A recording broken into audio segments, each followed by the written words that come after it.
Hello and welcome everyone. My name is Scott Davidson. I'm head of corporate listings here at Cboe Canada, formerly known as the NEO Exchange, and now part of a worldwide exchange operator with a new global listings offering as a Cboe Global Markets company. Lots of exciting things happening here, but we did not get this far without support.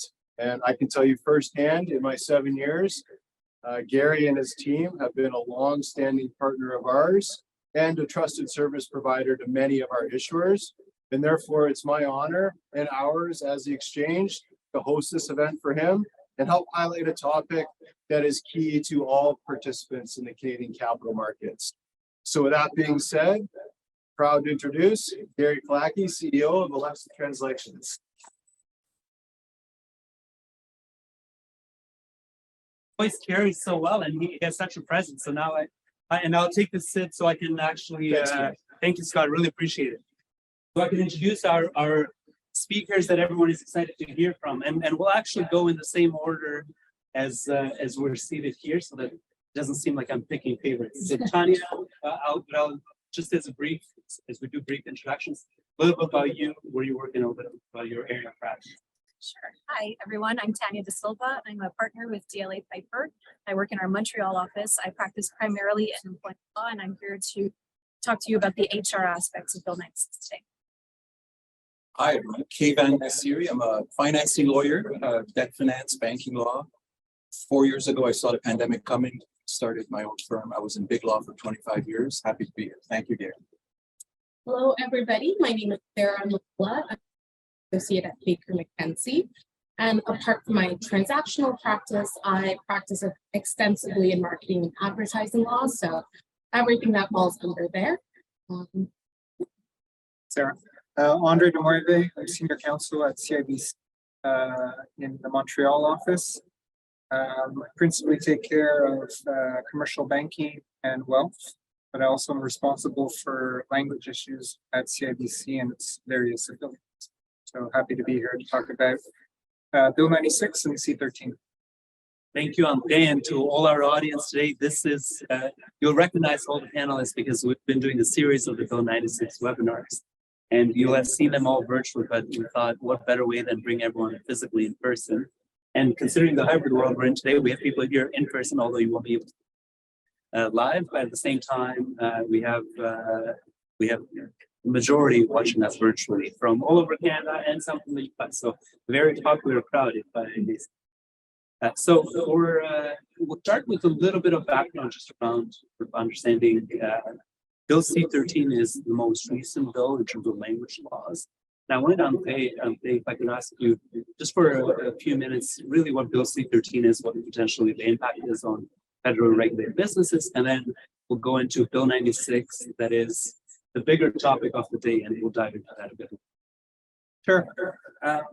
C-13 is a federal bill. It was passed by the House of Commons on May 15th. 301 to 1 MP. The one sole MP that didn't vote in favor of it is from TMR from Montreal Island, who represents the Anglophone minority. It's currently before the Senate. It's passed its second reading as of this past Monday, and it's currently at the committee level. It will likely be passed between now and end of June, so before the Parliament goes on summer recess. I think the key thing for people is, so C-13 amends various bills or various pieces of legislation, including the Official Languages Act. Most people wouldn't think that they get caught by the Official Languages Act, but there is a section there regarding the traveling public, and there is some amendments being made to the traveling public section. So basically anyone who basically operates, for example, in one of the federal airports, whether it's Billy Bishop here on the island of Toronto or Pearson or any of the other airports across Canada, should be aware that you could technically be now caught by the Official Languages Act. And we have been seeing that the language commissioner has been becoming more stringent in ensuring compliance with the Official Languages Act, which basically for all intents and purposes mean that if you are providing services in airports, for example, you'll need to ensure that you can provide services both in Canada's official languages, which is French and English. One of the other key things that came out of C-13, though, is the enactment of a new piece of legislation, which is called the use of French in federally regulated private companies. And this obviously impacts banks, telecom companies, maritime shipping companies, so forth. And there's two key components of this act, one with respect to consumers and one with respect to employees. The components I'm not going to get into because they more or less mirror Bill 96, which we have, I have my fellow colleagues who are going to talk about those two aspects.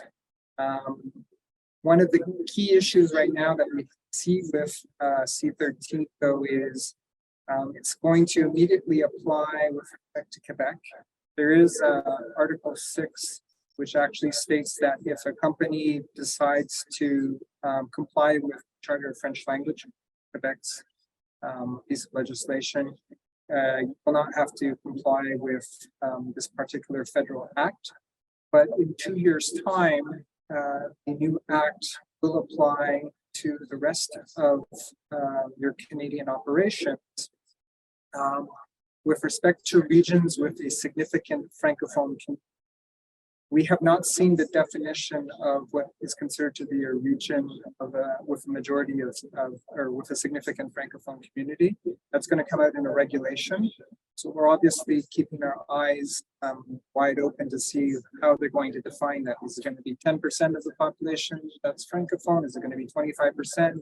Not even going to be a number? Is it going to be using some other type of data? So I'm very curious to see how they're going to define that term. And that will ultimately have an impact on how broad this new piece of act will apply across Canada. So I think those are the key points that I wanted to mention with respect to C-13. Thank you, Andre. And again, knowing this is relatively recent, it's more awareness and really getting our audience familiar and more to evolve. And as you've seen, we've done a series on Bill 96 webinars today. So there will probably be a bit more. We'll chat about C-13 in time as well. So we'll not focus on Bill 96 for the rest of it. And for any of you that have watched our previous webinars, this is intended to be a bit of everything you need to know in a consolidated fashion from everything we've done historically. There's been some landmark dates that were particularly important that have now passed and affect the contact. So we'll start with Sarah, because many of you will be, whether it's retail, whether you have a presence in Quebec where marketing and how you market your service, your products will be affected by this, becomes very critical, and you're providing this advice to your own colleagues. So Sarah, what do we need to know about marketing back in light of the new legislation? And I'm going general because then we'll poke with more specific questions. And then the audience had already sent us, virtual audience had already sent us questions that I'll intertwine as we can throughout the presentation. Some we'll keep for the end. And then for anyone that is physically here, we'll get to hands up later on in the presentation. Sarah. Well, just to briefly answer your question, a lot. There's really going to be a lot of changes that's really going to affect a lot of different types of businesses, but primarily goods and the retail industry. And obviously, as I practice marketing and advertising, that is what will be the focus of my presentation today. So before I really get into what is happening with Bill 96, it's important that we know what's happening today. And so there's three main categories of rules that would apply in the marketing and advertising space. The first one involving public signage and commercial advertising. So public signage, just think of anything you see outside that's public that has any sort of advertising on it. It could be a storefront signage. It could be a poster that you might have inside a retail store. For example, a display where you you have your product and you have packaging display. Commercial advertising, pretty much what you think it is. Anything that's being broadcasted, that's on radio, that's the first category. The second category is product inscriptions. I always thought that was a funny term because when we think of that, our mind immediately jumps to product packaging, but it's a bit broader than that. So product inscription, any inscription on the product itself, anything on the wrapping. So this would be the label, the product packaging, and then anything that actually comes with the product. So if you have instructions for use, for example, that's kind of all captured. And then the very last category, very important, people who are in this industry and who need to pay attention to this, is the commercial documentation. So what this means is publication, catalog. So if you're, I don't know, a B business, maybe you're sending a catalog to your colleague or to your customers to buy products, or it could be a flyer that you're receiving at home or that your organization is sending out to consumers. But it's even broader than that. It's websites and it's also your social media accounts, right? So it really captures quite a few things. So those are kind of the three main things. So let's just get into what those rules are. So when we're talking about public signage and commercial advertising, in Quebec, they all need to be in French. But they can be in French and another language like English, provided that the French is markedly predominant. What does that mean? There's a lot of these interesting terms in when we consider the sizing, but essentially that just means it's twice as big, right? So you want to be bilingual, you can, but French has to appear a lot more. It has to be more prominent. Now, when we go to the product descriptions, it's pretty similar. Except in this case, the French has to be at the same level of prominence as, let's say, the other language. This isn't necessarily defined in the statute, whether the regulations or the chart of the French language, but essentially what this means is, you want to make sure that the French is at least the same level. So you want to keep the same font size with the same font colors. If something's bolded, sometimes people try to play around with colors and they'll say it's the same font size, is the same this, but then they put it somewhere far where you can't see it, or they change the color so it's difficult to see. So all of those things actually play into the rule, right? And so you need to make sure that that's kind of captured, because that can actually result into penalty or enforcement actions. And then the third point is the commercial documentation. And similar to product inscription, that also has to be in French, but it can be in French in another language, provided that the other language does not have has no less favorable conditions. So essentially it's, again, 50-50, but French could be more, right? So that is the current. Those rules are not changing. So what is all this, right? Because those are the biggest rules. Well, the biggest rules actually come from the exemptions. So the charter and its regulation actually has various exemptions. A lot of people only talk about the main one, which is trademark exemption. I'll get to that in a second. But there's a lot of exemptions, right? It could be if you have a brand name, that brand name is the name of a geographic location outside of Quebec, right? It's an Italian word. That could stay. A family name, that could stay. So there's a lot of different exemptions. For example, if we're talking about a product inscription, if your product is going to be used into another product, right? It's not the finished product. Yeah, exemption there. So there's different ways, but the biggest one is the trademark exemption. And the reason this one's important is because obviously a brand's trademark is, it's how consumers know who they are. It's how customers know who they are. It's what allows people to see a product and say, I want to buy this, right? And so what's great is right now, if you have a non-French trademark, you're actually allowed to keep that non-French trademark in that language. So if it's in English, you can keep it in English. There isn't this requirement to translate or anything. And so that's really helpful for businesses because they can really keep their trademark and they don't have to do anything else. And when they're, whether it's for product packaging or signage or whatever the case might be, they can really rely on it, right? Now, what is changing? Right now, the reference to trademark in the charter refers to this concept of a recognized trademark. And a lot of people might say, what is that, right? Because it's not really a real thing, but based off of the definition within the Trademark Act and the definition within the charter, it's essentially taken the position that it's pretty broad. It's not just a registered trademark. It can be a pending application. It can also be a common law trademark. Now, the change that Bill 96 introduces is that this now has to be a registered trademark. There's a lot of issues that come with this, right? The first one being that it's taking a very, very long time to get a trademark.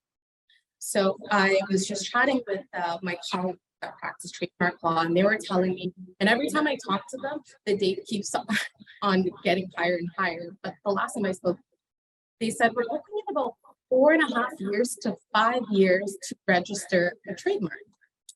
Now, this law comes into effect on June 1st, 2025, right? If we do the math, we've only got 2 years, but if it's taking 5 years, where do we go from now? There's ways to maybe even try to reduce that. For example, the Canadian Intellectual Property Office has created, has a set list of goods and services that when you're submitting your trademark application, you can put the various uses that your trademark will be for. And if you go with their standard list, you can knock out about a year or a year and a half, but that's still not 2 years, right? And so where does that leave? Where does that leave businesses?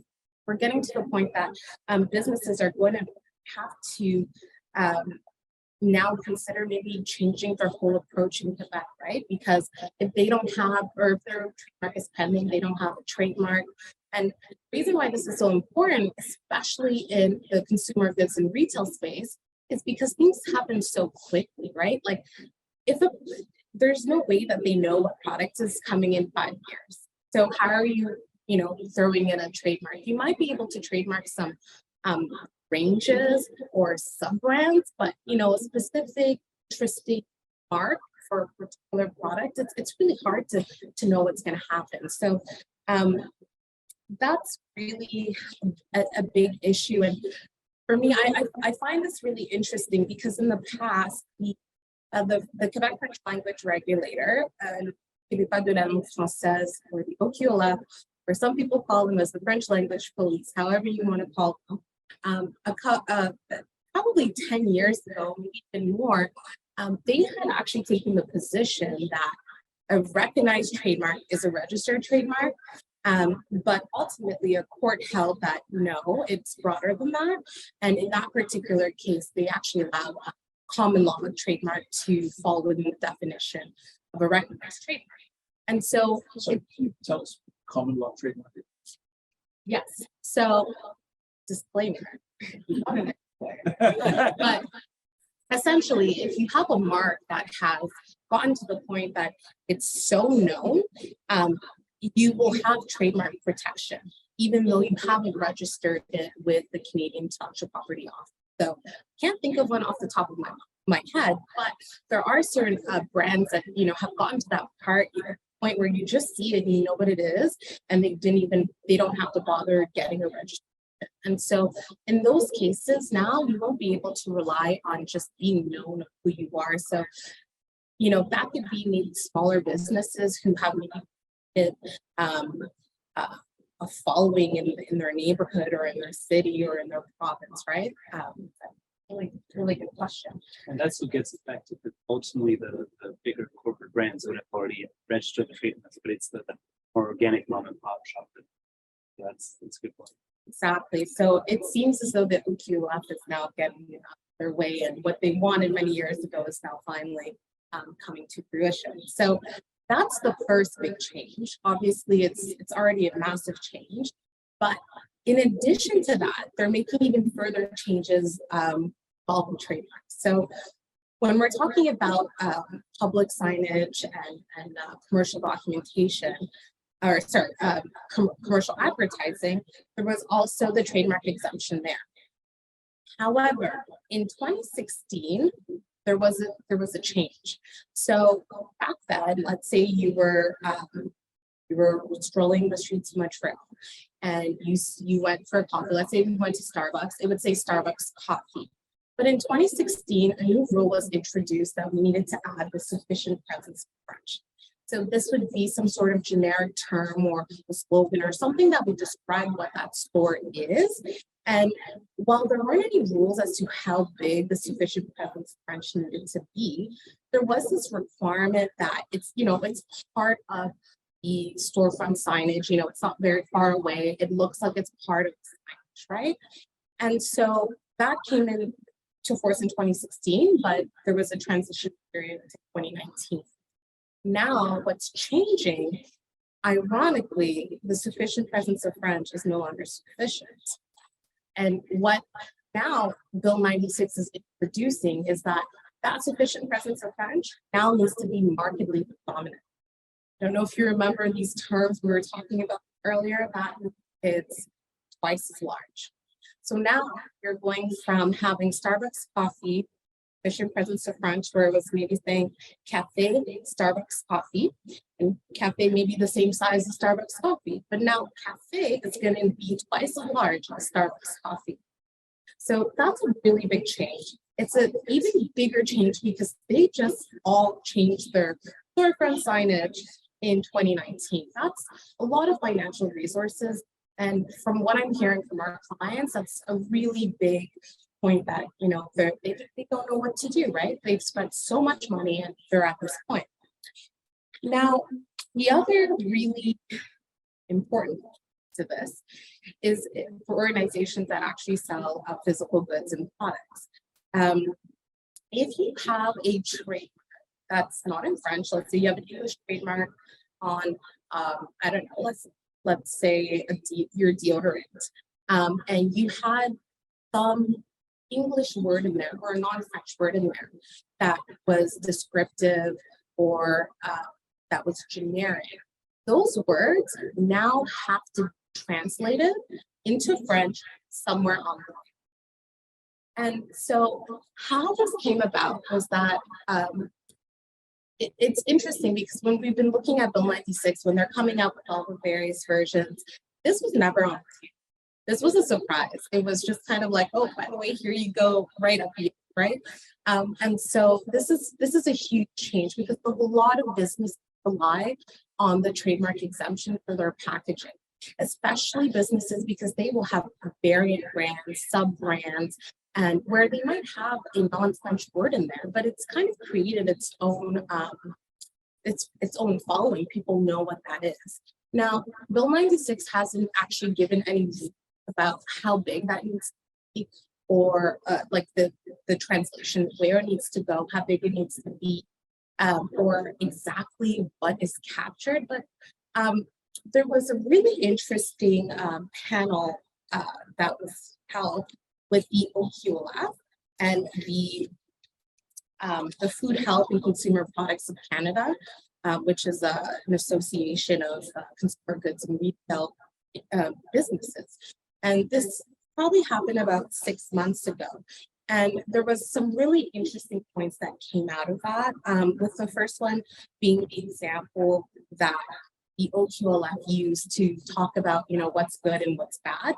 And in fact, the Justice Minister and the Minister responsible for the French language, he had also used this example in a legislative debate. But it's the example of for soft soap, but it's the example of the brand soft soap. And the reason I say for them is because, they've been kind of that example in every presentation, discussion by the OQLF. They don't like it. And so in this particular example, they had actually trademarked the entire front of pack, like the entire. So everything from the highlighted ingredients, lavender and shea butter, the product performance claims, washes away bacteria, deeply moisturizes to hydrate skin, 48% less plastic, like it really goes on. So that entire front of pack was trademark application. Ultimately, I'm not 100% sure whether that obtained a trademark or not, but they have that. And so the OQLF in this presentation said, you know, this is not compliant. This is the issue here, and this is what we're trying to stop. And I think that's a very valid. What was interesting here, though, when they showed this image in the presentation, Food, Health, and Consumer Products of Canada group, they had actually blacked out the soft soap word, which made me think about what does that mean, that the actual brand name, because it is descriptive. Does that mean that that's gonna not be part of this? Are they gonna have some conclusion? Because that's the biggest issue, right? A lot of people, their brand name is descriptive, is generic, and they are concerned that they have to translate this. But what is even more interesting is that they had an example of what was compliant. And it was a product, and it said double action bombs, energizes, revitalizes, and all of that was beautifully translated. The right size, the right locations. There weren't any games to have something color better bolded or anything like that. But what they also, but then I Googled, I was like, what product is this? And I found that it was, I just had to Google everything and it popped up. And it was a Nivea men's product. And they said it was compliant, but men is clearly a descriptive word. So while we don't have information as to what the regulations are going to do about brand names, hopefully we're going to move in the direction that brand names that are generic or descriptive aren't going to be caught by this, but we're going to have to wait and see. And then just very quickly, because I think my time is running out. Okay, great. A couple other things that were really interesting from this presentation is that the OQLF said that they really do expect compliance by 2025. So maybe there might be some lobbying where there will be some sort of transition period, but in this presentation, they essentially were saying that there wouldn't be. They also said that they expect retailers to enforce this product description, which is actually quite fascinating because, right, we expect the OQLF to be the ones doing it. So interesting how that will go.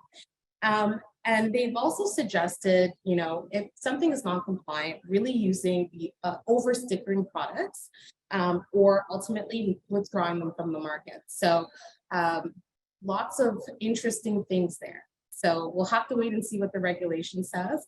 And then the final thing that they said on this call, again, we need the regulations to confirm, but the OQLF did mention that they would expect that this translation of the generic term or the product description to be of equal prominence, which is better than market predominant, but they do expect that. So we'll have to see what the regulation says, whether they're, you know, they'll change it.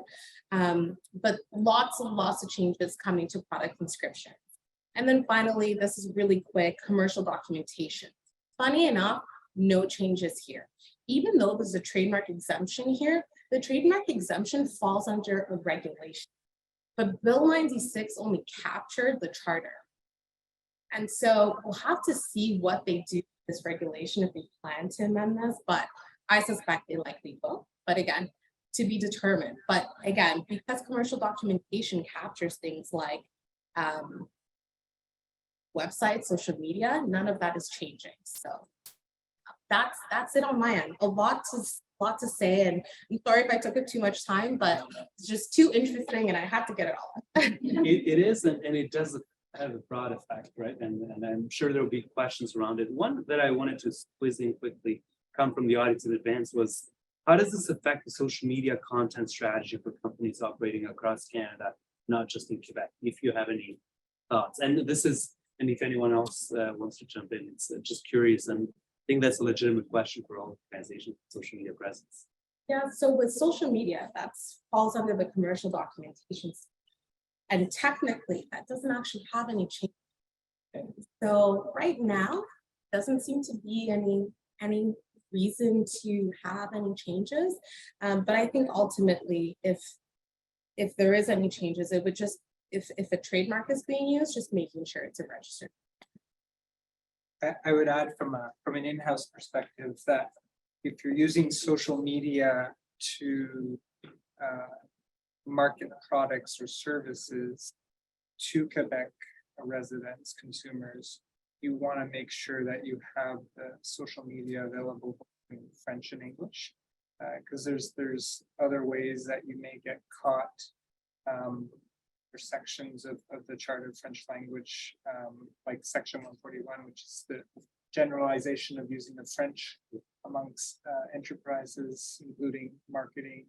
And then you have some sections under the commerce section part of the Charter of French language. I think it's 50 or 52 off my head, which again requires you to advertise and have all your products available, services available in both languages. So I think that, you know, when you're marketing across Canada, most businesses anyways, if they're doing business across Canada, they're going to ensure that they market in both French and English. So I agree with Sarah. I don't think it changes more or less how people are operating, but it's something to remember that if you do all of a sudden open up a shop in Quebec, you want to make sure that you have whatever's on your social media.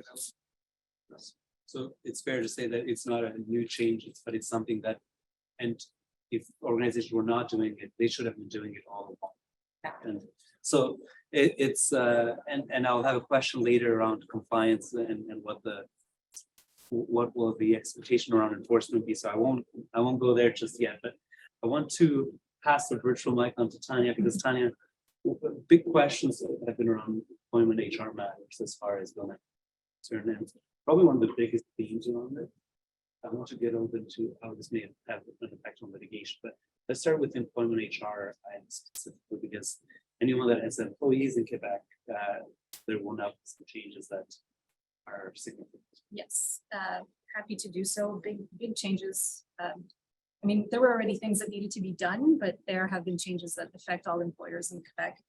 So I thought that I would take the approach of sort of following the employee's path through your organization and the employment relationship to, at each step, discuss your employer obligations. So what's the first step of finding an employee? Recruiting, hiring, finding your person. So what do we look at in that category? Qualifications, your job applications, your application forms and job postings, and then the interview itself, right? So qualifications, that's a very interesting new addition under the new Charter of the French language. It was always required that employers sort of try to reduce their employees having to have a knowledge of a language other than French. So if you were requiring that somebody have knowledge of English, you had to have some justification for that. Bill 96 has increased that obligation to have employers have to have reasonable means to avoid requiring knowledge of a language other than French when recruiting, unless the nature of the employment duties specifically require the knowledge of the other language. And you actually have to now do an assessment within your organization to determine, okay, does this person really need to know English to do their job? The example I've been using with my clients is, let's say you have someone who's a manager working in Quebec who reports to California.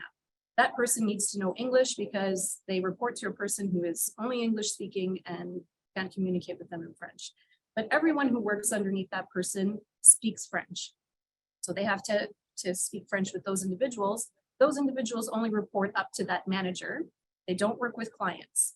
So how do you justify that those people work under that manager who reports in English to the Anglophone supervisor in California? How do you justify them needing to know English? At this point, the way the legislation is drafted, you don't. Those people don't need to know English in order to do their jobs, and so you can't require it. When you have done that assessment, you also need to ensure that the language skills that are required of other staff members aren't already meeting the requirement. So let's say you're hiring for a job and you think maybe this person should know English, but first you have to check if anybody else in your organization can already do that part of that job in English. And if so, then not require it from the person that you're hiring. The criteria list that I just spoke about also applies when you're promoting and transferring somebody within your organization. So not when you're just hiring a new person from the get-go. And then your job postings. If you are going to require that somebody know English or another language other than French, now you have to specifically say it in your job posting. You have to say why they need to know that other language. You have to post your offers of employment, transfer, or promotion in French. And if you're posting them in a language other than French, you have to do it by a means that is going to meet a similar audience as your English posting. And so, for example, if you're posting on Indeed in English, you have to also post on Indeed in French, and they have to be equivalent. You're trying to target the same sort of proportional market in the two languages. Application forms I'm going to come to again later. Application forms have to be in French. You can't get around it. They always have to be in French. They are one of the categories of documents that even if an employee tells you, I want to get all communications from you in English, you still have to have them available in the French language. And then we get to the last part of recruitment, the interview. So the interviewee has a right to have their interview proceed in French. If you've done your assessment and knowledge of English is not required, then, or sorry, if knowledge of English is required, then it's okay to test the person's abilities in English. You can conduct part of your interview in English to make sure that they meet the requirement. If you're interviewing someone who's not required to know English, then it's difficult to justify conducting the interview in English. I'm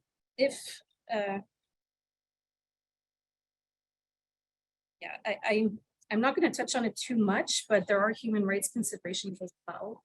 Language is a protected characteristic under the Charter of Human Rights and Freedoms of Quebec. And so if you are requiring somebody to speak English in an interview, if it's not a requirement of the job, you could potentially also face discrimination. All right, so now you've made your selection, you know who you're going to hire. Now what? What's the next step? The employment agreement. And this is a fun new one for all employers in Quebec. Whereas before you could just have a clause that said the parties have agreed to contract in English and everybody was okay with that and they signed. Now you have to always present the French version of your employment agreement first. And if you have conducted the interview in English, you know this person prefers English, would rather have the English version, there is no exception under the legislation at this point. The French needs to be provided first. And then if the person says, I would rather have the English, can I have the English? Then you can send the English version. And is this as of June 1st, or is this been the case? This has been the case since the implementation. I mean, there was always a requirement that these documents in French, so the government did not provide any leeway for this change. So for anyone sort of thinking if that's covered under the contracts of adhesion, this was pre-contracts of adhesion. So this practice should be in place with more immediacy. And I just want to caveat that if your employment agreement is negotiated, so we're talking more about C-suite and level executives who actually have a hand in drafting their employment agreements, those can have a clause that says the parties have agreed to contract in English and actually only be provided in English at the first instance, but they have to have been negotiated. If it's your standard employment agreement, that doesn't count as negotiated. If you're negotiating the terms. And it does have to be negotiated or negotiable. Negotiated. Negotiated. Mhm. Our world is different. It No. has to be negotiable. No, the standard form employment, because my colleagues are going to speak to you about contracts of adhesion. There's a specific carve out for employment agreements that fall under their own. And if there are standard clauses, a standard contract that an employer is imposing on an employee is considered a contract of adhesion for the purposes of the charter. And so, you know, you're negotiating the terms, the salary, the benefits, etc. That's always the case with an employee, but it's still considered a contract of adhesion if they haven't negotiated the key terms. And not all our audience today, whether physically or virtually, are lawyers. Now you see how lawyers really make sure they keep a limit for themselves. Negotiated versus negotiable. Did Shakespeare say? It's, I love it. All right, so now we're at step 3. The offer is accepted. The relationship begins. Now what? All of your communications to your employees have to be in French. This was always kind of the case as well. It used to be interpreted as communications at large. So, things that you were sending to everybody en masse. The Bill 96 has made a change where it is potentially individual and company to individual employee, right? And so it is very important here that you understand that an employee can waive this right. They can ask to receive communications in English instead of French. I highly recommend that all of your onboarding documentation be provided in French. But as part of that, that you have a document that they can sign if they want. And it has to be made very clear that they want to request English communications. They have the option. There's a form that they can sign that specifically requests English. And then you have that in their file. You can rely on it for the rest of the employment relationship, unless they decide to retract it, which they can always do. But that is a recommendation. And is that a employer to employee communication, or it's as between employees? It's employer to employee. Employees can choose to speak amongst themselves or communicate amongst themselves one-on-one, however they would like. But if the company is sending an email blast to an individual, or sending a memo, an internal memo to one individual, Bill 96 now captures that, whereas before it didn't. This morning, the flight from Montreal take off. The pilot said, "Cabin crew, take your seats for takeoff." And she said it only in English. Is that, obviously, it's not the employer, but supposed to be pilot has some seniority. Is that something that? That's a question for Andre, because it's a C-13. But Technically, under employee. the That would be Air Canada, they're flying with Air Canada or not. Air Canada is subject to tax, and there's another agreement also with them. So technically, they're supposed to do everything in both languages. But it would depend. You're right. It would depend on the seniority, because employer would capture, and correct me if I'm wrong, Tanya, but employer would capture management or so. So if I was managing someone, technically I'm representing the employer. So anything I send to my employees, or anyone that I'm supervising, needs to be in French, unless they've all requested it to be in English. So employer is very broad. It's just not coming from general emails or coming from the CEO. It's anyone that has seniority and sending out communications to the people below them. That's right. Yeah. So communicating a message on behalf of the company to someone who is their subordinate, those are captured. And so all of our clients are saying, how do we deal with this? And we're saying, give them the onboarding documents, have a form in there, make sure you tell them it's not required. It's really if it is their express wish to receive the documents in English or another language going forward. And then from that moment on, you can communicate with that person in English only, unless they tell you otherwise. Tanya, may I ask you one more question? And I promise I'll give you a little bit more time to make up for this. So, and this is a question I asked last August when just the employment HR ones. The employers now have to presumably do more communications in both languages than they may have before. A lot of them were already doing it. Could the employers presumably use AI to help accelerate the speed of communication in both languages? So that's a good question, because we don't have a clear, there's nothing in the legislation that requires a specific level of French. It's the language police, it's not the grammar police. So I don't think that there is any harm if you are trying to comply with the law to use a tool that helps you do that faster when you have deadlines to it. That being said, may have employees will will object to receiving something that is translated poorly. Absolutely. And who then may raise flags or complain if that's the case. So it's a question of perception as well, but for compliance reasons, it's useful. And from an in-house perspective, that I think you need to look at the type of communication, because some communications carry more potential consequences or risk. So you probably want to make sure that whatever you're using to translate those documents are much better than other types of communication, that the chance that there's an error made from a translation error is going to be minimal. So it's something that I highly recommend from a risk perspective. It's something actually we're encountering a lot with a lot of our client base, where there's a triaging of, okay, these are okay with an AI, where you still train it with some traditional data from that client, so there is an understanding. And then these still require a level because they're higher screening. So For sure. Like I would not recommend you do that with your equity plans. definitely not with your equity. But you know, if you have an email about someone's birthday that Right. you want to send out as a email blast company, then that's something that you can be. But all documents come with potential consequences, so think twice before. Now you're getting to personal information privacy. Yeah, exactly. I'm not here to present on that. So just wanted to flag for everybody that despite the fact that people can waive this right to receive everything in French, even if all of your employees do that, there are still categories of documents that have to be available in French regardless. These ones, the government did provide some leeway to comply, that it's just passed. June 1st of this year was the deadline to make sure that you had all of these documents, if they were or if they were existing documents, sorry, if you already had them in place before June 1st, 2023, you had a year to translate. If they were new, they had to already be in French. And those categories are employment applications. I spoke about it before. You can't get around your application forms being in French. Documents related to conditions of employment, and training documents for staff.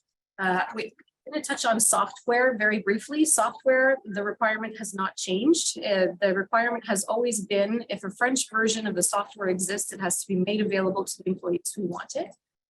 If a French version doesn't exist, you have no obligation to translate the software, to find an alternate one, to find a comparable one. You just have to offer the French if the French is available. So can I ask a clarification question? If this is a software for the employees to do their day-to-day job versus something that client-facing, or is this even for client-facing software? So this is from an employer perspective where you're doing your job. Like for example, If you're making available software application to clients in Quebec, you have a French version since last June, technically prior, based on jurisprudence, but now it's officially anchored in the position that if you're providing any type of application, you know, that it's got to be available in French. So if it's client-facing, Yep. there should be Should be a French version. so what if things go wrong? You haven't complied with any one of the things that I've mentioned before. What can the employee do?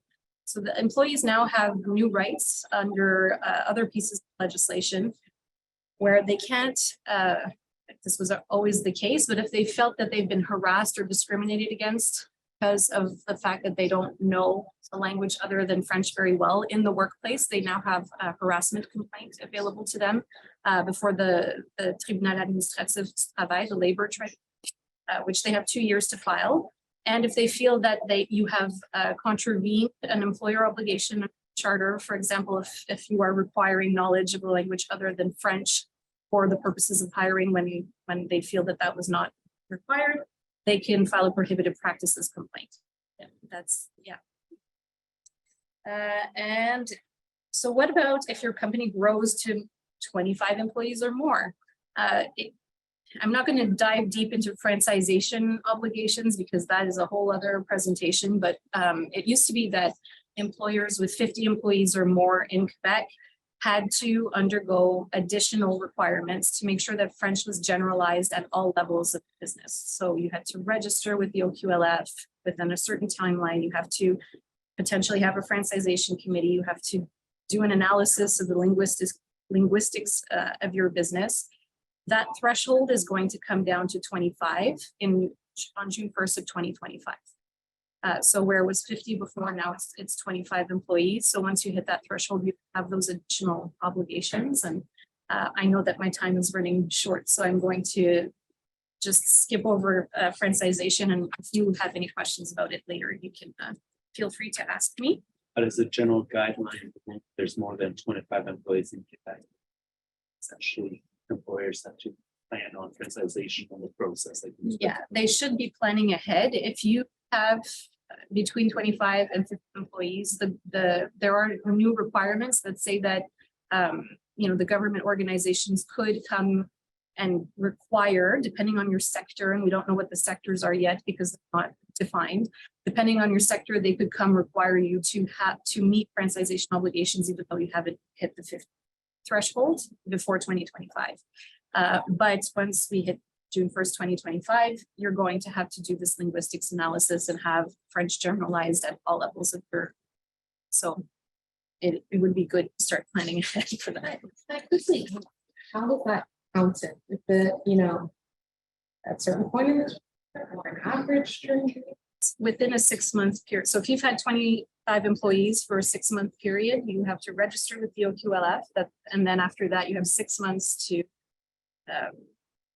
yes, I believe it's 6 months to register from the date that you hit the. You just fire an employee. And so what happens when the relationship ends? Things don't go well. You didn't pick the right individual. Now we're terminating. And what do the termination documents look like? So when you communicate termination to an employee, you have to send them a notice of termination. You usually send them a separation package, and then you attach a release to make sure that there are no claims that are going to be taken against you after the relationship has ended. Bill 96 says that if you had if your employee did not waive the right to receive everything in French, you still have to continue communicating with them in French after the termination. However, if they did ask for English documents, then you could continue to communicate with them in English unless they've revoked that waiver. However, a release is a contract of adhesion, or you're negotiating a package. So it's but you've got standard clauses in there, and this is where things become a little hazy. What does it mean? You have a waiver that says that this person wants documents in English, but then you're presenting a contract of adhesion where it has to be, my colleagues will tell you, in French first. There's also another relevant provision of the charter, which is 57. Invoices, receipts, acquittances, and other documents of the same nature must be drawn up in French. No person may send such a document in a language other than French if the French version is not available to the recipient on terms that are at least as favorable. A release has a receipt in it, ours do. They acknowledge receipt of the amount, and it has an acquittance and settling the claim. So what do?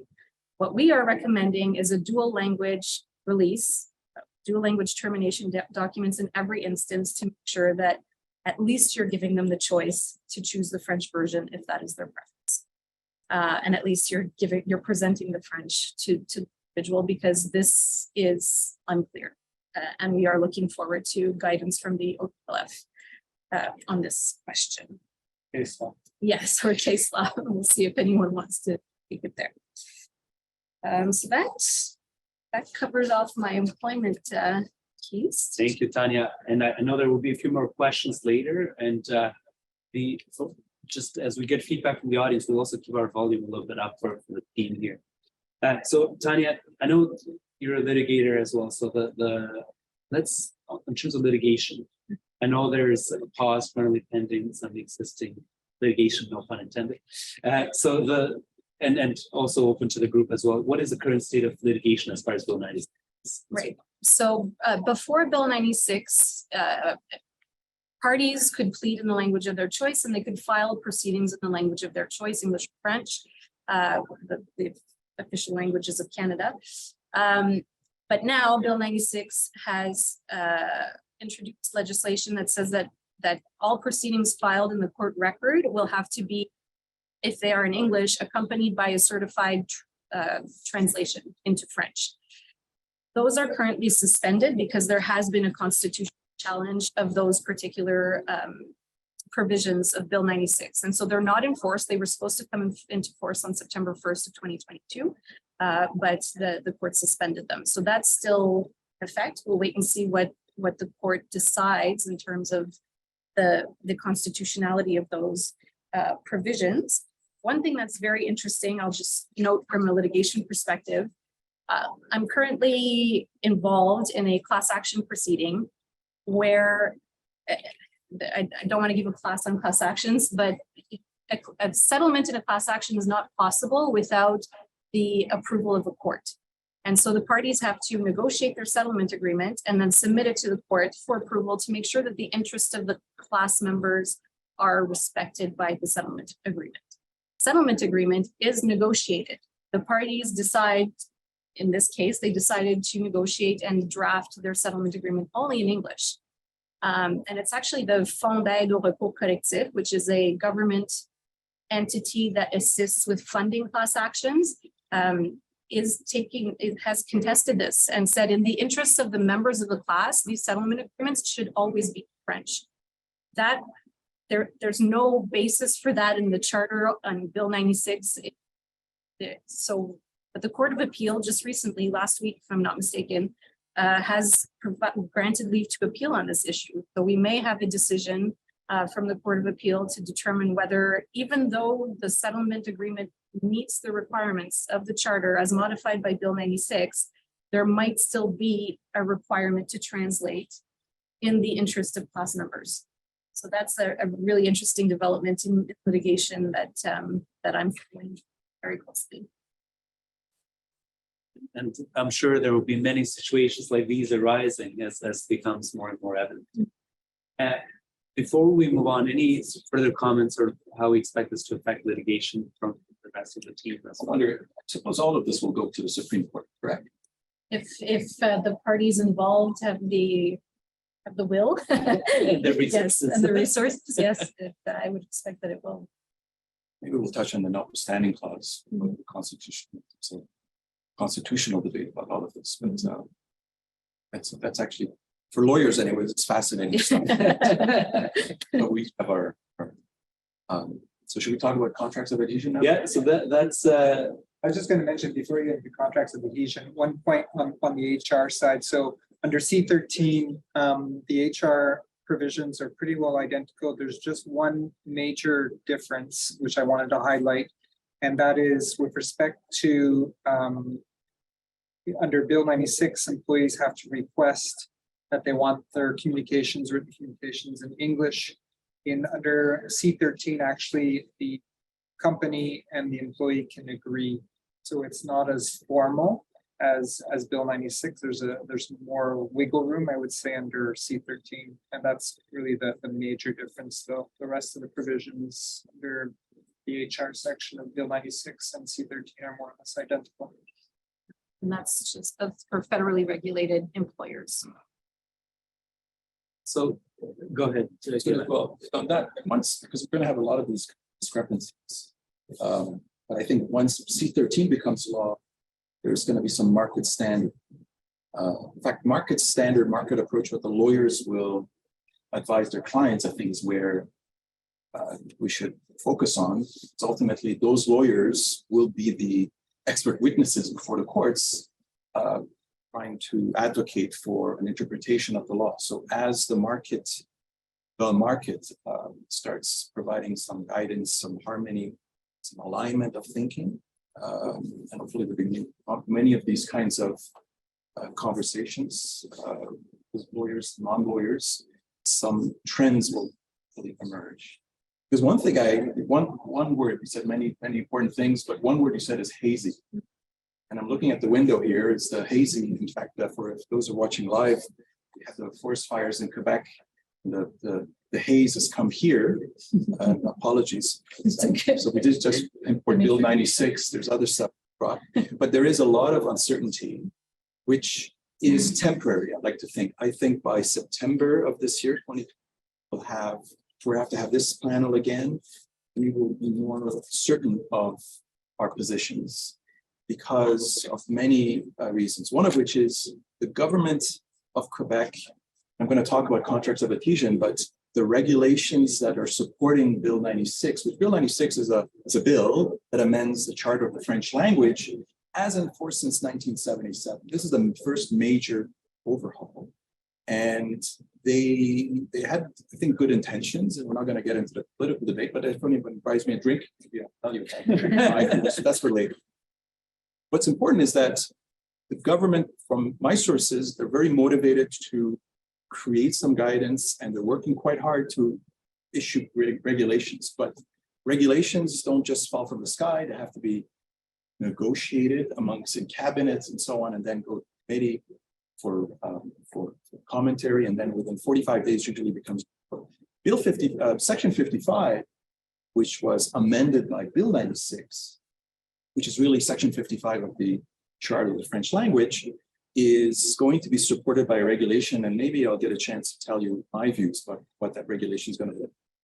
But those of you who are dealing in Quebec today have heard of the language clause, which is a couple of lines where the parties say, the parties hereby agree that all or this contract and all documentation relating thereto shall be in English.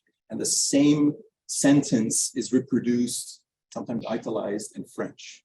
And that is been the lay of the land since 1977.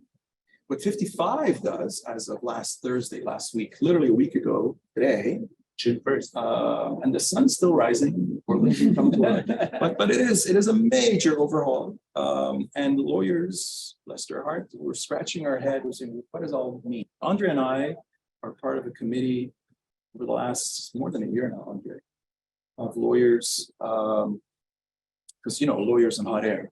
We get together, we have our next meeting tomorrow, in fact, where we are finally coming to terms as to what our formal firm will be as lawyers advising clients in the commercial space, especially at all instances. So what kind of formal written advice, what kind of opinions are we going to give, on which opinions the clients will rely to transact or do. So Section 55 is giving us, and thankfully we're all at lunch. I'm not going to give anyone indigestion, but it's basically, I'm embarrassed I don't have a clear answer, but I'll try my best. I've tried this a number of times over the last year. The safe answer is, if you can opt out of Quebec law, do so. If you can do it with a foreign element. And I'll get to that in a moment, but you don't have to have your contracts governed by Quebec law. Some contracts have to be governed by Quebec. You don't have a choice. Employment contracts have to be governed by Quebec law. If you're taking a security on assets, if you want to take a mortgage on a building, it has to be governed by Quebec law. You can't take an Ontario law mortgage or an Alberta law or New York law. But there are contracts that you can approve and approve a choice. The two parties could say, look, we want to have New York law or Ontario law, BC govern it. If you can't do that, then there's a foreign element. You could possibly law. For those who are not lawyers, ask your lawyer, what does an express choice of law mean, and what is a foreign element in exercising that express choice of law when you choose a foreign law to apply to the relationship, not local law. But that's an analysis that hopefully will save face and will provide some sanity in the market. Until then, those who want to be compliant with Section 55, when dealing with contracts of adhesion, have to follow 3 steps. Let's start by saying what a contract of adhesion is. So most of us, if not all of us, order from Amazon. Fortunately, I don't know, but I certainly do. Or we have Crave or Netflix. So when you're on your TV screen and you want to agree or we agree, literally agree, you can negotiate that contract. You agree, you are actually on one side of the planet and agreeing to something. That's a contract. That's a contract of adhesion. Full stop. Contract of adhesion, or a contract whose terms have been predetermined, basically a non-negotiable contract, is a contract where the essential stipulations are imposed by one party on another. So the issue is, the question is, what are essential stipulations? No lawyer today can give you a firm answer. So we will need to let the dust settle a bit over the summer, and hopefully by September, clarity. Eventually the courts will tell us what that is, because the case law available, the judgments out there on contracts of adhesion. We have a Court of Appeal case in Quebec from 10 years ago, where the court actually went out of its way to say, just because a contract was negotiated, it doesn't mean necessarily that it's not a contract of adhesion. I wouldn't mind having a conversation with a judge, but it is what it is, and it's a Court of Appeal. That's the highest level of authority in the province of Quebec. This will no doubt go to the Supreme Court, and it will have some, the court will provide the criteria based on which we will make the assessment. But if you are facing a contract of adhesion, so if you are a lessor, if you are a seller, if you are Amazon, Netflix, if you are any entity that's carrying on any form of business in Quebec, and you're going to sign a contract, certainly if it's a Quebec law contract, maybe you're party in Quebec, and this is B2B, right? Business to business. We can talk to about B2C, to consumer contracts later, but you're selling this stuff to Cirque du Soleil, Bombardier. These are big players, and they, because they're big players, they may say, or they may say, maybe they'll switch, but I doubt it. They may say, we want Quebec law to govern because we're actually the biggest player here. We would like our laws to apply to our relationship over the next 2 years. So if you're an American supplier, a non-Quebec supplier, you do not have English contracts, and you cannot benefit from certain exceptions, and I'll mention some exceptions in a, the rule is, it's a 3-step. And by the way, many years ago, my wife suggested that we take ballroom dancing lessons. And I made the mistake of saying yes. And why do I say this? Because the first lesson and the provisions of that agreement were non-negotiable. was a verbal agreement, and there was definitely an adhesion contract. And the first lesson was a 3-step foxtrot, which I will not describe to you, but it is literally 3 steps. So think of the following 3 steps. The first 3 steps, the choreography is you have to remit, you have to provide Cirque du Soleil in this instance, or Bombardier, or Mr. Mom and Pop Shop, a French version of the contract. You don't need to get that signed, but that contract needs to be French. I think one of the questions, Gary, was, it doesn't have to be perfect French. It doesn't have to be properly translated French. Well, my 2 cents worth is, I think so, because from a consent perspective, they're entitled to see the exact terms as can be Google Translate.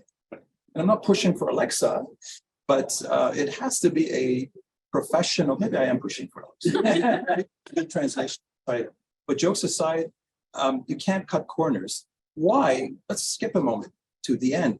Contracts can be annulled by Cirque du Soleil. And I'll use that example. I want to put them on go to court and do that. They don't have to say anything. They don't even have, it's not even a good faith or bad faith issue. That is their ultimate right. And I think that is something that has to be thought out carefully when parties want to bank on their contracts. So it is worth sometimes. And anyway, if you're in Quebec, contract is, the Quebec is, it's not just on fire, literally, the economy is on fire. I always said to clients when you go 20 years ago, you come to Quebec, it's a francophone milieu. You should adopt a francophone. If you're market in Belgium or France, you have French material. So I think it's important to not resist to that change, because now there is some legislative teeth, some severe consequences. So by the way, those who are panicking, let me just clarify.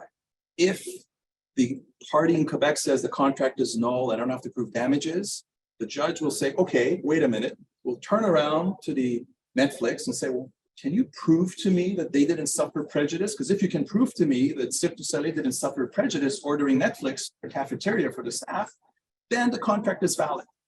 But who wants to take that step? It's a major risk to roll the dice with courts. So going back to the 3 steps, you need to have a French version of the contract, says the law.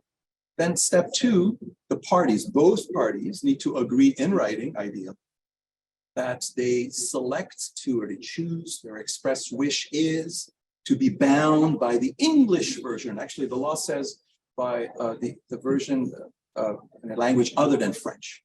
So it could be Chinese for all we know, or German, but let's use English for the example. So we have situations where parties are saying, well, negotiate 5, 6, 7 versions of this contract.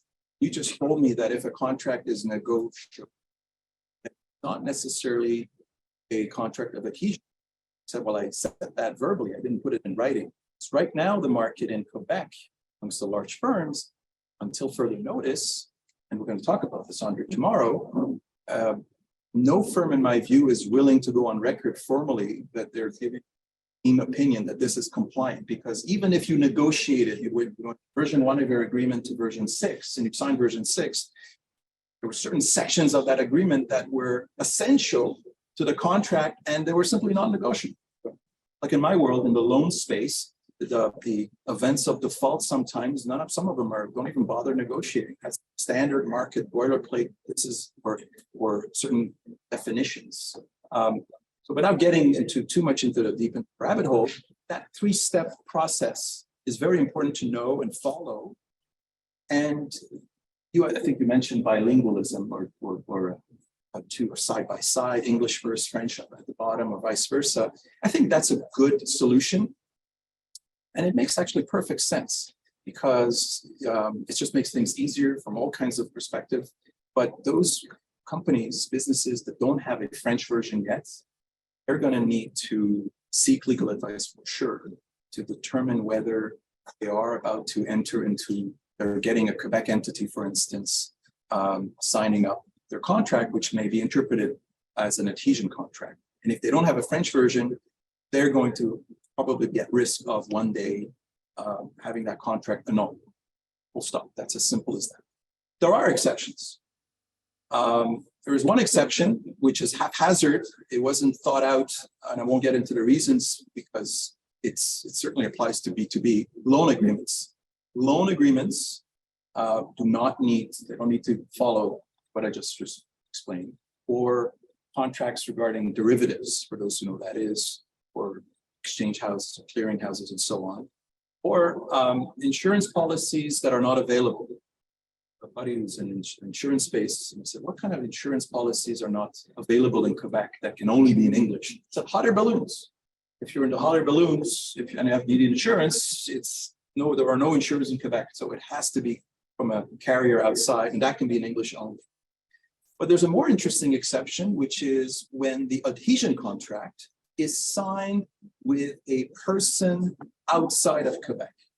Ironically, that exception is easier to interpret and analyze in the English version of Bill 96 than the French version of Bill 96. I won't get into reasons why, but all this to say that there is an indication right now that since last Thursday, a week ago, those parties who are clearly outside of Quebec, I'm a New York person, I'm a New York equipment manufacturer or financier, or I'm leasing something to you from New York, shipping something from New York. I have no presence in Quebec.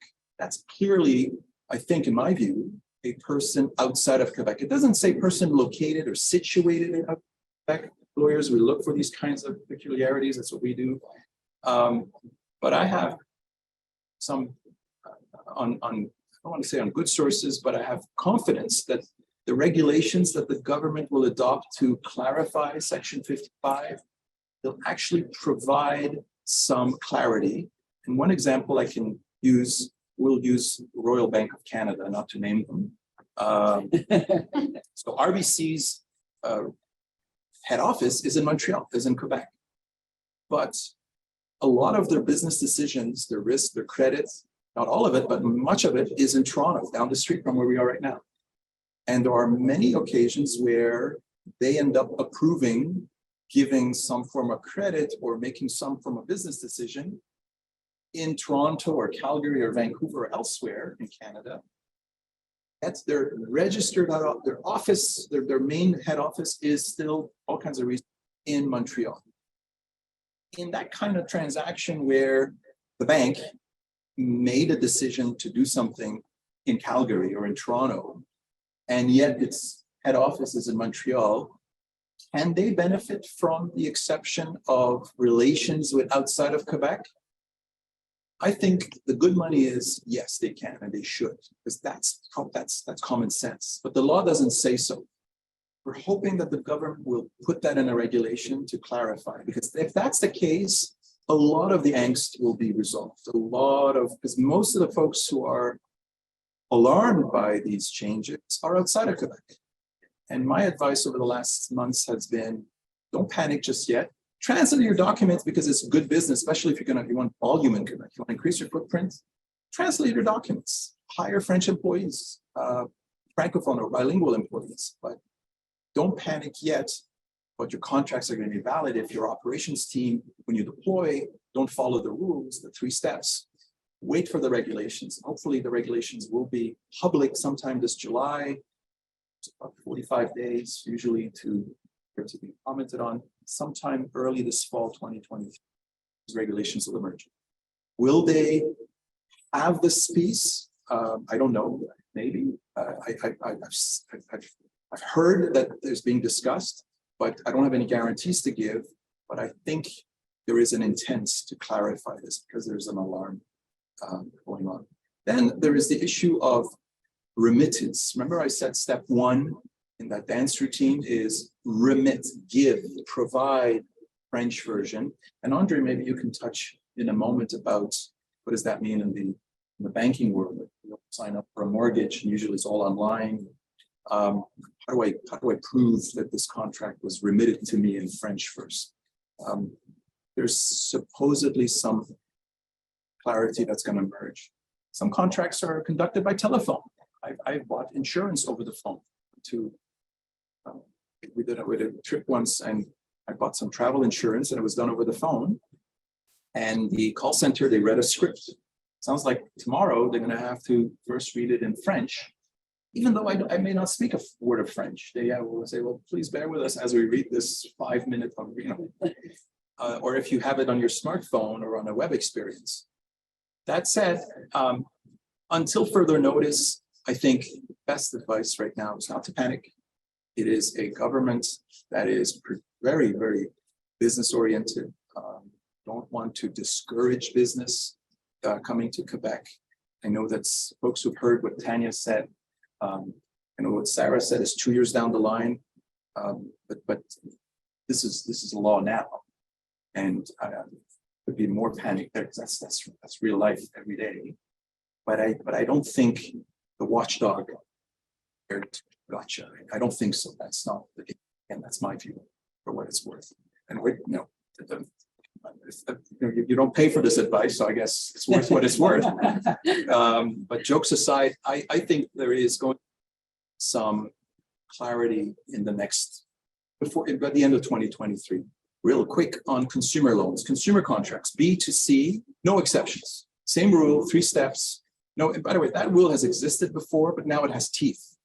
So consumer contracts, certainly an Amazon or Netflix, that's a classic consumer contract. Netflix signing for this space, it's a commercial space, that's not a consumer contract. That is a different animal. But anything that we buy online as individuals for personal use, consider that a personal contract. Some people would argue that when you go see the dentist, that's a consumer contract as well.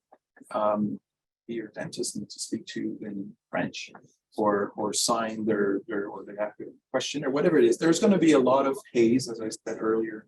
And I think the best advice I can really give, again, done to myself, don't get alarmed, speak to a lawyer. Maybe Google Bill 96, all the firms have a bulletin out, and most of them are very, very good and on point. And then call someone and say, how does this apply to my business? That's as simple as that. And can I say what I've said in the third time I think we're doing is, if you're a translator listening, I always said it, I'm going to say it again, walk into your boss's office, ask for a raise. You're going to be busy. Ivan has said this, and we have asked, we've had people ask for There you go. raises, so That's good. Or send them it's being listened to. And So- Gary's going to have to reply in French. That's true. And Kevin, one question that I'll intertwine just before we pass the virtual mic to André. We have asset managers that are here today, virtually and in person. Typically, prospectus would have been done in French if the issuer was distributing in Quebec. What if it's an offering memorandum for clients that are, to the extent you have this answer? So I'd like Andre to answer that. I can tell you, because of that committee work we're doing amongst law firms, there is, that's for sure, no law firm in Quebec is going to give a compliance opinion regarding compliance with the Charter of the French language going forward. They've made that decision, and I think you can draw your own conclusions because it is way too hazy. So it has to be a case by case, and there are some references in the charter. I think it's 141, and others. There's also the Securities Act in Quebec.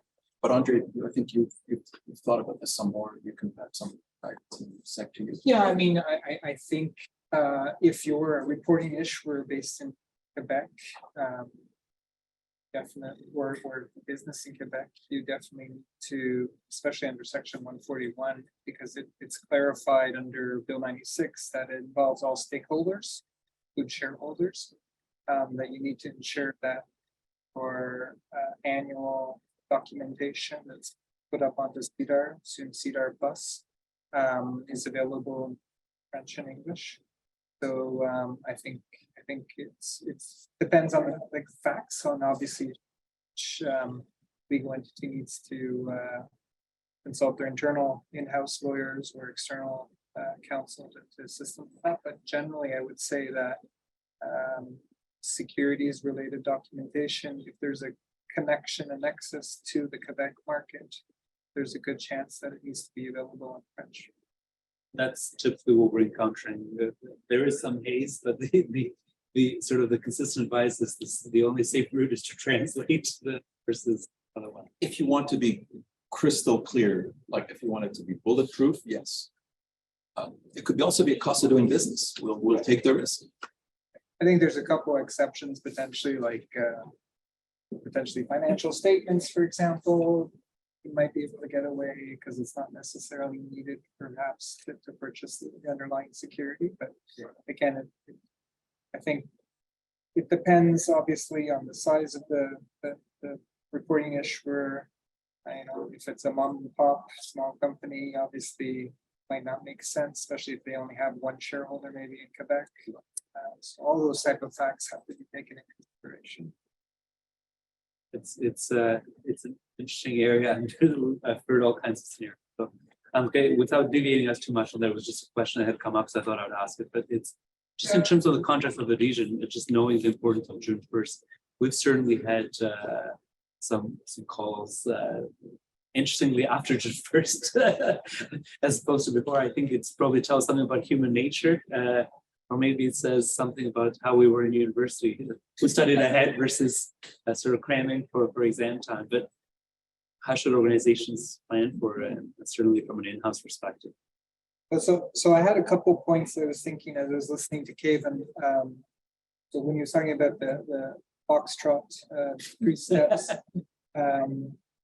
one thing that is important for everyone to understand when we're talking about the quality of the translation is that a consumer or someone that signs a contract of adhesion, they can actually make use of whatever translation error or inconsistency exists between an English version and a French version, or a Chinese version and the French version.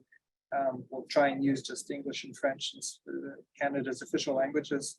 But basically, if there's an inconsistency, either in the French version or the English version, that consumer can take advantage of that inconsistency.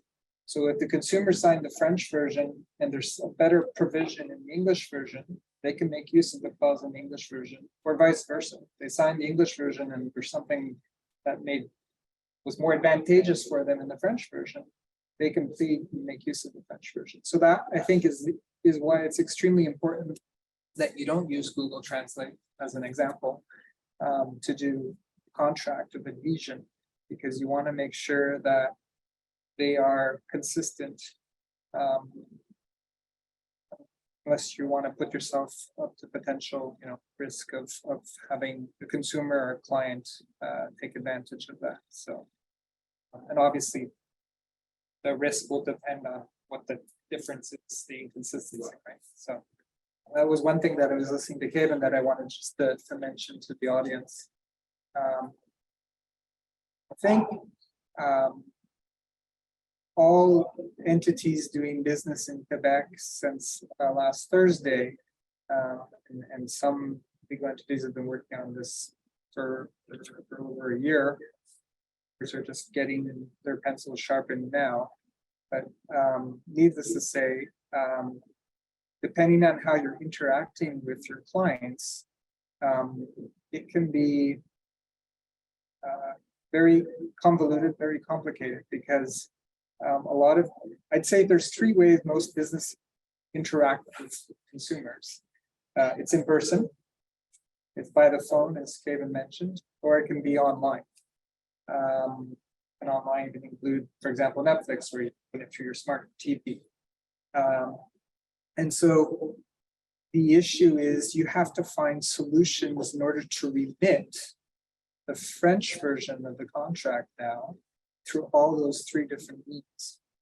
And it's a logistical nightmare from an operational standpoint. Technology is great, but it can take a long time to change the technology that you use or makes changes. So the good news is the government has come out publicly stating that they are not going to start cracking the whip as of last Thursday to ensure that everyone's complying with Section 55, the revised Section 55. My guess is likely by Labor Day weekend, they'll probably start being a little more active on that front. I think they're going to give people the summer to try and ensure compliance. I think it's also a different fact pattern depending on the size of the entity, depending on the technology that's being used. I know that I've had conversations with the OQLF, and so has some of my colleagues at other businesses, and they are very understanding that it's not easy to change technology overnight. They also understand that there's a lot of money involved. Making what would seem to be a simple switch behind the scenes to comply is not that simple. And so I'm very happy, and it kind of goes with Kevin's point of view that people shouldn't be alarmed and panicking. A fire is uncontrollable. I think that if you have good fact pattern, and I think if you can demonstrate to the OQF that you have been trying to find solutions to meet the new requirements, they will take that under consideration. That being said, that's with the regulator. It's a complete different picture with respect to civil consequences. When I mean civil consequences, I mean consequences with the actual consumers or the clients. Because as of last Thursday, if you didn't comply, that consumer, for whatever reason, can decide to ask that the contract be considered null and void. They can file a complaint with the OQLF. That would be interesting to see what happens if a client files a complaint with the OQLF, because the OQLF is already kind of behind the government. The OQLF hasn't said it publicly, but the government has, and since the OQLF, the government assume that they've been told pens down with respect to Article 55. But if a client files a complaint, the OQLF be interesting to see how they handle that. It will be a dance. I think they'll probably explain to the client. They'll probably come to my guess, typically what happens, I think this is one of the questions that we have received was, how do you deal with the OQLF with complaints? And so from an in-house perspective, what happens is the OQLF will come to their point of contact. So every enterprise that has a franchisation committee, since Bill 96 came into play, has to have a point of contact.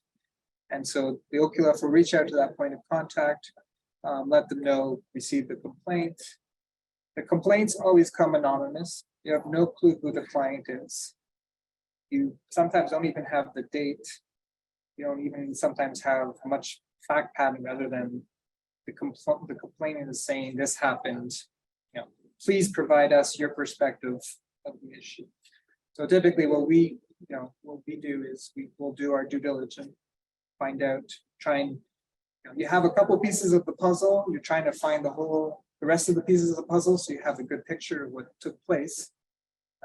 So with the fact pattern you can provide by the OQLF, we do our due diligence, and we go back to the OQLF, and we typically are able to explain. Sometimes it's just human error. Usually when it's human error, the OQLF is fairly understanding. If that human error happens so regularly, then it becomes an issue, right? But as Kevin mentioned, is the OQLF isn't there to beat you with a stick. I think they're usually there to try and help you get to where you need to get. It's very rare that you get a complaint and you're put on what I call the bad boy list, which is a list put on the OQLF's website, which basically lists all the legal entities that have been in breach of the Charter of French language. Very important you don't get your name on that, because the media regularly goes to look at that list, which is updated on a basis, maybe even a daily basis, I don't know. And you have the potential of reputational risk of having the name of your legal entity on the front page of the newspaper or on the internet, and then that leads to other risks. So if you want, I think you had asked me about the potential risks of or consequences of not being in compliance with the Charter of French language, and this applies whether we're talking contractual or HR related or trademark signage related. But for me, there's 5 key consequences. So there's the civil consequences that we talked about a bit, which right now means you could get null and void contract. It could be potential punitive damages now. There could be a class action, which breeds into litigation risk. There's the regulatory risk or regulatory consequences, which could be your name is put on the list. That leads to the potential loss of your franchisation certificate. So most people that are doing business in Quebec would know that a lot of at least the government and what I'll call the civil administration, which is basically the government and anyone that's subsidized by the government. So that includes municipalities, schools, school boards, universities, CDBQ, public transportation, the equivalent of the LCBO, which is the SAQ in Quebec. All those organizations basically are considered to be civil administration. And typically when you do enter into a contract with them, there's usually a clause that states that there's 2 things that are particular to the Quebec market. One, you have your franchisation certificate. All is good. 2, you have your AMP certificate, which is, we won't talk about. But basically, so if you lose your franchisation certificate, usually there's that clause allows them to basically sever the relationship, the contract that you have already in place. And you lose one part of the civil administration. Let's say you have 10 contracts with different parts of civil administration, you could end up losing 10 contracts. And they definitely will not do business. They won't enter into a new contract until you've regained your certificate of franchisation. So for me, that's obviously a clear one. So, and the last one is reputational risk. All those kind of fold in reputational risk. Obviously, I think consumers in Quebec, again, just from a common sense perspective, if you're doing business in Quebec, you want to make sure that you're able to service your clients both in English and French, and potentially other languages too.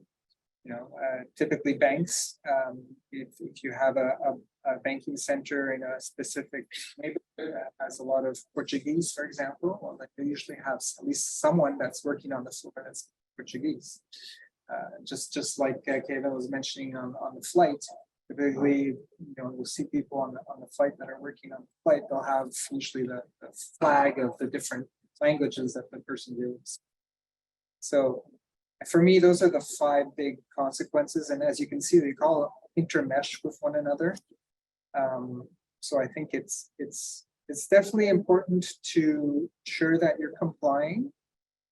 But again, as Kevin mentioned, that I do believe that I don't think anyone needs to be running into the panic room if all of a sudden they don't have all their T's and I's dotted and crossed, because the government understands that these are drastic changes, and as Kevin mentioned, are the most drastic changes since the original Charter of French Language came out. And so they are, and they came out hardly any transition period.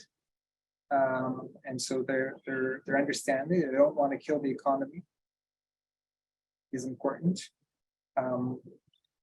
As Kevin alluded to, there's the Conseil du Patronat du Québec who represents a lot of the employers in Quebec, and they have been in constant communication with the government on some of the potential consequences of the Bill 96 and potentially they hadn't thought of. And I do think that with the speed that Bill 96 came out, they didn't necessarily think of all the potential pitfalls or consequences that could come out of it. And so that's why we're seeing rules, regulations coming out. I mean, over the last month, I think 3 regulations that have come out regarding Bill 96. Kevin's mentioned that there's probably another one coming out, which should help with potentially some of the other issues. That was one other thing I wanted to mention when Kevin was talking about the remittance issue and the exemption with dealing with someone that's outside of the province. Is there's a bit of a mismatch, and it goes to show that there hasn't been a clear communication between necessarily the government and the OQF, but the OQF had some calls over the past couple months where they kind of gave their perspective on how they were going to implement and kind of give guidelines. One of the guidelines, which is unfortunate, was that if you had an REQ number, REQ numbers means a registraire d'entreprise Québec, which basically anyone doing business in Quebec is supposed to have one. That was sufficient for your enterprise to get caught. And it goes back to David's point is, use the example of RBC, for example. RBC has an REQ number, obviously because of business in Quebec. But if they were doing a contract out of their Calgary office based on, I don't know, oil's futures contract, for example, technically, the ROQF said, well, they have an REQ number, it's got to be done in French. Which doesn't make much sense, because if it's the Alberta Calgary office that's doing the contract, it should fall under the exemption of doing business with someone outside of Quebec. And so that was one of the clarifications that have been brought to the attention of the government. We know that the Minister of Finances has understood that. I think that's what's being debated right now is, hey, how do we resolve that type of potential issue? So I'm looking forward to the potential regulation that comes out, because the remittance is another, for me, I think the remittance is the most logistical nightmare, especially for online contracts of adhesion, because basically what we've recommended, or what we suggested, what the CPQ has recommended to the government, and when I say we, I mean various lawyers, various members of the society, have said that if a website is perfectly bilingual and a client is able to change on the toggle language from French to English, and everything is identical on both the French and English website, that should be sufficient to be considered as a French version has been available, has been admitted to the client. We're waiting to see if the government is willing to accept that argument or not, because if they aren't, what that means is basically every English website that a client can sign or enter into a contract, you're going to have to somehow have a French version of that contract on that website, which means completely revising your entire English website, specifically for policies. Yeah, privacy policies, anything that's basically non-negotiable. Warranties, So That has been brought up. If I start navigating I'm buying some shoes for my son on Gap, on Old Navy, and just because Google knows my preferences or my cookies, it automatically falls on the English one. If I start navigating a select, I create the checkout. I have like 5 items, and then they offer me pay by PayPal, pay by monthly installments. Never mind whether it's a loan contract or not. So I'm not sure it always is, but that's besides the point. The point is, if it's an experience that was started at the onset, and I'm just navigating, I'm browsing, I'm not contracting, and yet at the time of contract, I agreed to buy this, you agreed to sell it to me, and I agreed to pay you this. That's a contract, as simple as that. That transaction, if when the last item says I agree to abide, or click where the button becomes green, that's a contract. I think that logic, but common sense is at that point, I need to have a French version available somewhere. And that's, Otherwise, it defeats the purpose. yeah, and that goes back, so going back to the teeth and the consequences. So before Bill 96, the charter didn't have extraterritorial reach. It was, if you had an REQ number, you have an establishment in Quebec, you're registered to do business in Quebec, the OQLF can impose fines. But if you were outside of Quebec, then they couldn't, because you can't go impose a fine outside of your jurisdiction. But now they've added the civil consequences. They've added potential nullity of the contract. So businesses that are not established in Quebec may face these consequences as well. So it's not just, Gap, which has an establishment in Quebec, or any other retailer who has an establishment in Quebec. People who have no establishment in Quebec but are selling into Quebec could face these potential consequences and may have to remit contracts in French first to people in Quebec. So it's very much more wide-reaching than what the charter was previously. it goes a bit to the definition of doing business in Quebec, which is defined in the Legal Publicity Act. And it's actually just any way of deriving any revenue. That's as broad as that. It doesn't require to have physical presence. So it's I think ultimately, That's an important question, because it'll come up here, is the physical presence required in any capacity? So really, if you are providing services, selling a product in Quebec, virtually otherwise, this could still apply despite any physical presence. I would just add to that there was already that possibility under the Consumer Protection Act. There was, if somebody's in Quebec and they enter into the contract in Quebec, Consumer Protection Act applies, and certain contracts had to already be in French.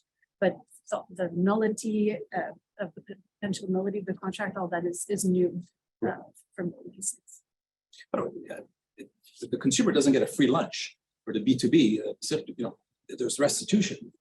They can't just take the money and run. But who wants to get into that? You don't want to get into business to start litigating.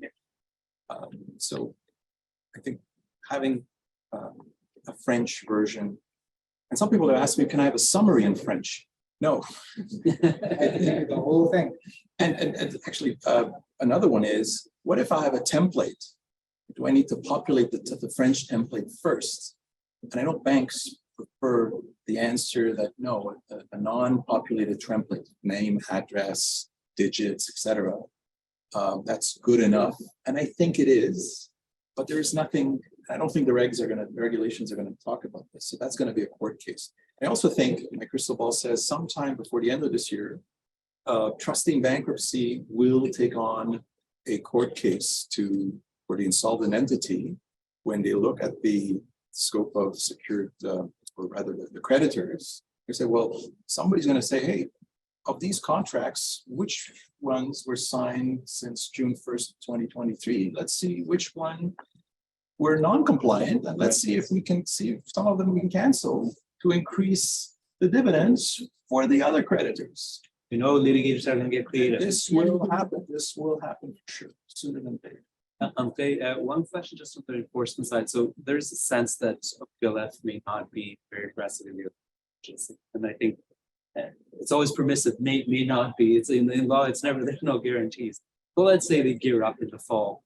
I think one of the questions that came up is there seemed to be a large line item in the Quebec budget around enforcement. What does that mean? What are the expectations? I know I posed it to you first, but open to the panel. What should we expect?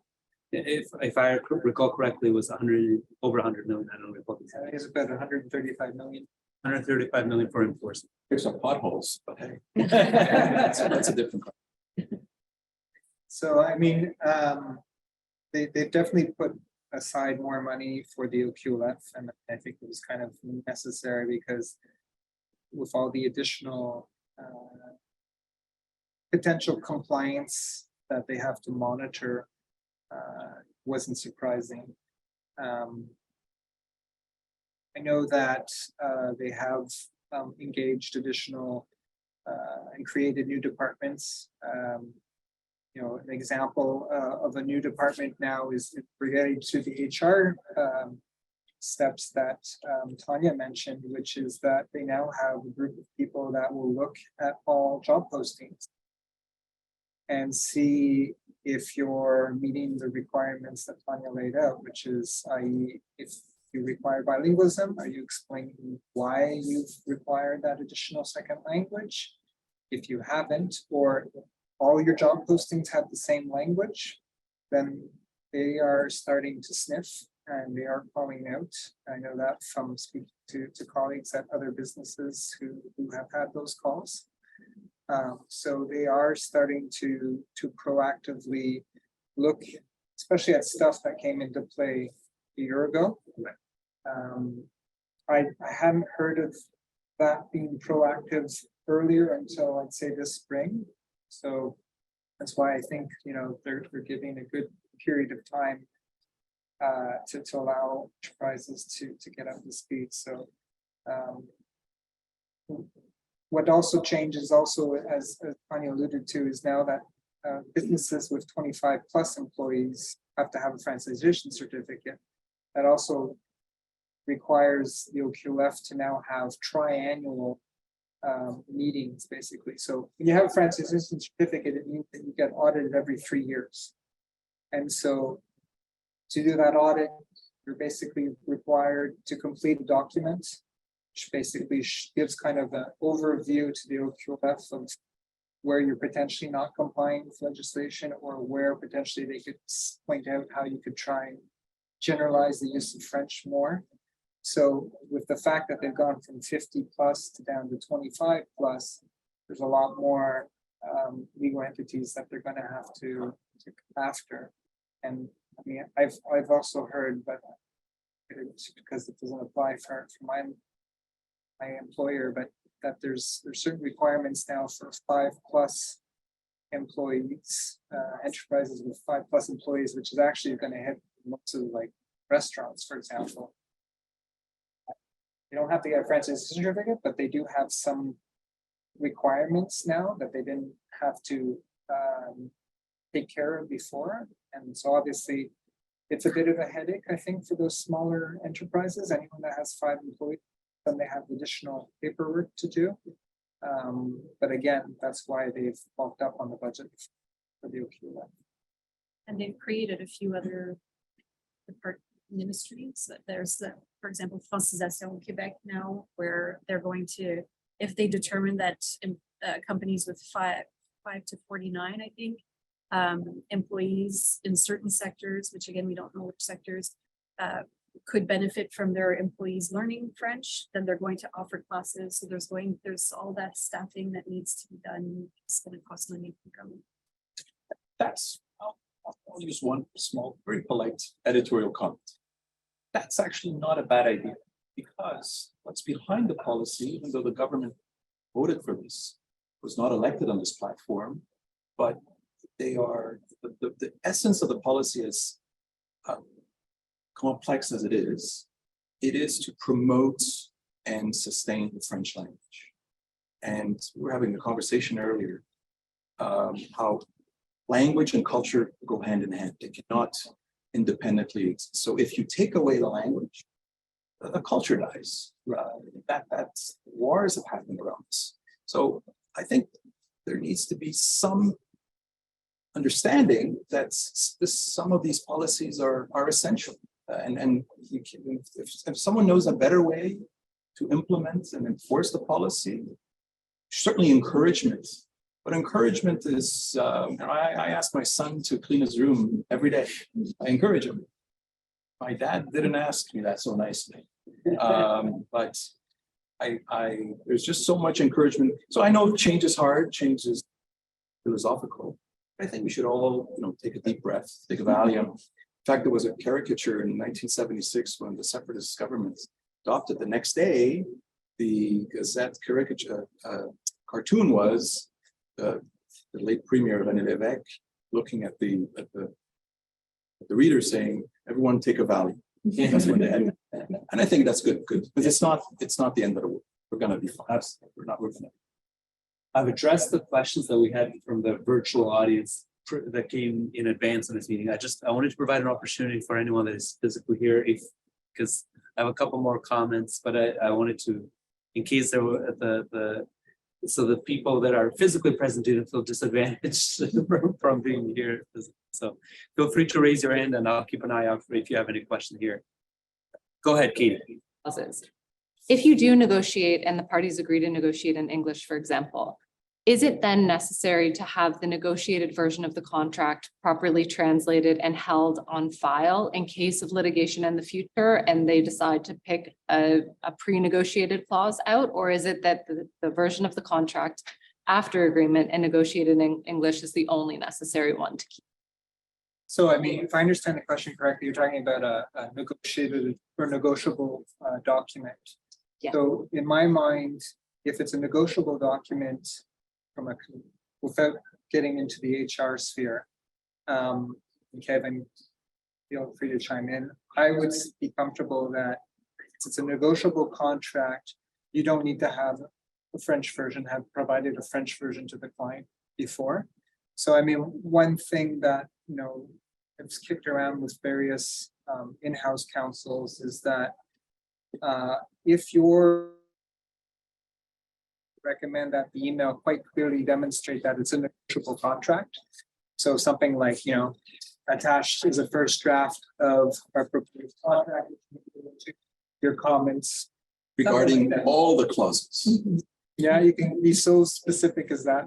But it's proof that at least demonstrates that it was a negotiable contract and you're not, because sometimes I think that even though it's a negotiable contract, it doesn't mean that every provision is going to be negotiated. As Kevin mentioned, a lot of the times there's certain clauses that people just don't bother negotiating because it's not of interest or they don't see a risk behind that particular provision. Like for example, an amendment clause. Governing law clause. Right, survivability or whatever. Exactly. So that's what I would recommend in that type of situation. Right. That being said, though, technically, to do business in Quebec, you have to make sure you have a French version. Right.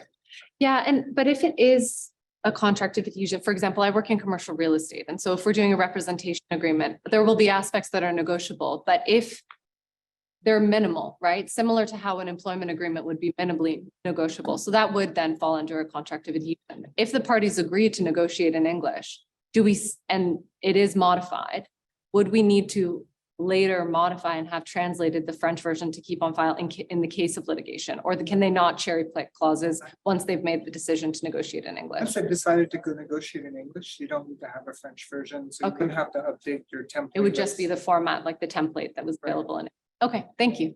I think one thing that could happen is, let's say you have a version of your contract online and you have the English and French and you go to court and the lawyer for the person who's suing you pulls the French version and says, here's the same clause, look what it says in French. We want to use that interpretation because it favors us. Right. But if it had been negotiated in English and they agreed to, and then it had been deferred by negotiation, then they wouldn't be able to rely on the original, right? That would be the argument I would make. All right. Tell us for sure. Right, okay. And you didn't even ask us about amending agreement. Oh, yeah. That's a separate contract. Mhm. So if you've signed an agreement last year in English and you want to amend it today, you may have no choice but to start with the French version. Right. and worry about French terminology, mismatching the English. So that's even more haze. In a contract of adhesion perspective, definitely. Again, if it's an amendment and you guys are negotiating, I think you're able to negotiate in English directly from the get-go. Once we have good, clear case law as to what a contract of adhesion means once and for all, we can forget all of this, at least the contract part, not the employment part or the IP part or the signage. The contracts of adhesion, this three-step thing, is only if the contract is a contract of adhesion. Right now, the contract of adhesion, again, is the stipulations of which are not negotiable. The important stipulation or essential stipulations, just don't know what those are. So I know we're at time, and not surprisingly, despite planning for 2 hours, this is a big topic. And so for anyone that is here, we'll continue with the cocktail and feel free to ask questions to the audience in person. So thank you all for coming here today. It's the first time we do it in person. All the pre-sessions had been done virtually, and it's so different to do in person. Even our own communication with one another is very different. And we could actually talk and hear both two people at the same time versus online, where it's like, sorry, what was that again? So really appreciate Cboe hosting us here today, and thank you to the panelists. It's been a great discussion. For anyone watching us live or the recording, feel free to reach out to the audience here offline as well. They're happy to chat with you. Appreciate it to the team. Thank you, you. Alexa. This was great.